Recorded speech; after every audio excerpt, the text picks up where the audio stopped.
we finally allow parallel looping in automations. That's something, I don't know, that has been asked for at least 15 times from different customers. So we're finally there, and we allow parallel looping in your automations. You can do parallel, you can do sequential executions.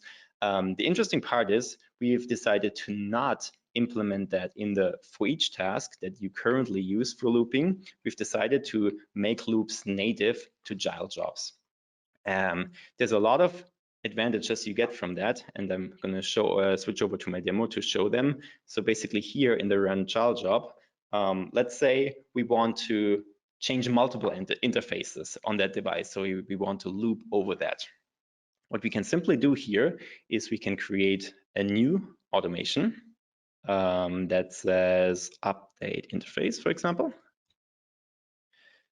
And we've created it, and what we've seen here, it actually opened in a new tab in Automation Studio. So what I can easily do, let me save that first here. What I can easily do is just jump back and forth between my child workflow and my main workflow without losing any context. And so what I can do here is now I can just select my update interface as a child workflow.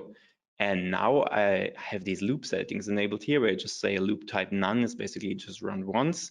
But we can also loop in parallel or in sequential over all interfaces that we have found in this run command template, for example. So as you see, this keeps the canvas insanely clean and very easy to follow. We have this run child job. We click on view the child job. It opens in a new tab, and we see exactly what's happening there. And we can change them at the same time. So it makes workflows a lot more reusable, because this update interface, someone else could use that now rather than being within your main automation where it's not reusable. So it really drives you to build more modular, more reusable, easier to understand workflows.